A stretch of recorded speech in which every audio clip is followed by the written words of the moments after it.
ইফালে অখিল গগৈৰ বিৰুদ্ধে সৰব হৈ পৰিছে মৰিয়নিৰ বিধায়ক ৰূপজ্যোতি কুৰ্মী ৰাজনীতি অখিল গগৈৰ মূৰত ধৰিছে বুলি মন্তব্য প্ৰকাশ কৰিছে ৰূপজ্যোতি কুৰ্মীয়ে বিধানসভাত মহাকণ্ডল লগোৱা মানুহজন অখিল গগৈ বুলি মন্তব্য কৰিছে বিধায়কগৰাকীয়ে বিৰোধী ঐক্য মঞ্চত কণ্ডল লগোৱা মানুহ অখিল গগৈ বুলি সৰব হ'ল মৰিয়নিৰ বিধায়কগৰাকী শিৱসাগৰৰ পৰা অখিল গগৈ এনেকৈ খেদা খাব বুলি মন্তব্য ৰূপজ্যোতি কুৰ্মীৰ ঝুমৈৰ বিশ্বৰ দৰবাৰলৈ গ'ল সকলোৱে ঝুমৈ নাছিলে কিন্তু অখিল গগৈ ঝুমৈৰ বাবে পৰীক্ষা দিবলৈ নোপোৱাৰ কথাহে কৈছে বুলি সৰব হ'ল ৰূপজ্যোতি কুৰ্মী অখিল গগৈ সাত জনগোষ্ঠীৰ লোকক অপমান কৰিছে বুলি উল্লেখ কৰি অখিল গগৈক বাগানত থুমাবলৈ দিব নালাগে বুলি সৰব হ'ল মৰিয়নিৰ বিধায়কগৰাকী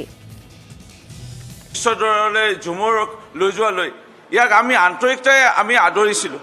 আৰু সকলোৱে আনন্দৰে উৎসাহেৰে কোনোবা কলেজৰ প্ৰফেচাৰ কোনোবা স্কুলৰ শিক্ষয়িত্ৰী কোনোবা এডভকেট কোনোবা মাষ্টাৰ ডিগ্ৰী কৰি আছে কোনোবা PhD কৰি আছে তেনে ছোৱালীসকলে বা ছাত্ৰীসকলে আহি পেলাই ইয়াত এই ঝুমৰ বিনিময়ত যোগদান কৰিছে এয়া মই কোৱা কথা নহয় প্ৰত্যেকৰ কেমেৰাত আপোনালোকে আবদ্ধ হৈছিলে যেতিয়া আপোনালোকে আমাৰ ঝুমৰ বিনিময়ত নাচনীসকলৰ মন্তব্য লৈছে ইমানে আন্তৰিকতা আমাৰ এই ঝুমৰ বিনিময়ক লৈ পেলাই আমাৰ ৰাইজ জড়িত হৈ পৰিছিল প্ৰকৃতাৰ্থত ভাৰতীয় জনতা পাৰ্টীৰ নেতৃত্বত এই চৰকাৰখনৰ কেন্দ্ৰ বা ৰাজ্য চৰকাৰৰ দিনত হাইস্কুল নিৰ্মাণ কৰা কলেজ নিৰ্মাণ কৰা ঝুমৰ বিনিময় মজুৰি বৃদ্ধি আজি চাহ জনগোষ্ঠীৰ লোকসকলৰ এটাই জাতীয় উৎসৱ কৰম উৎসৱ এই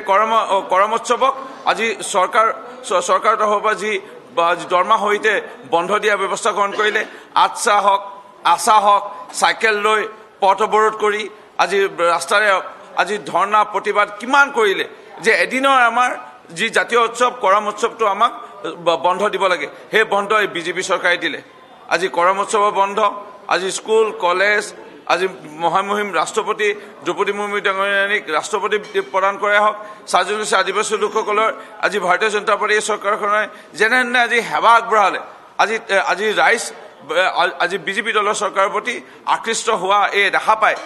আজি মই আকৌ কৈছোঁ এই মহাকণ্ডল লগোৱা এই অখিল গগৈ এই আবুল তাবুল বলকাত লৈ আমি ধিক্কাৰ দিছোঁ আৰু মোৰ বিশ্বাস ভৱিষ্যতৰ দিনা চাহ জনগোষ্ঠীৰ লোকসকলক এই মন্তব্যই তেওঁ অপমান কৰাই নহওক চাহ জনগোষ্ঠী আদিবাসী লোকসকলক অপদস্থ কৰিছে কোনো চাহ বাগান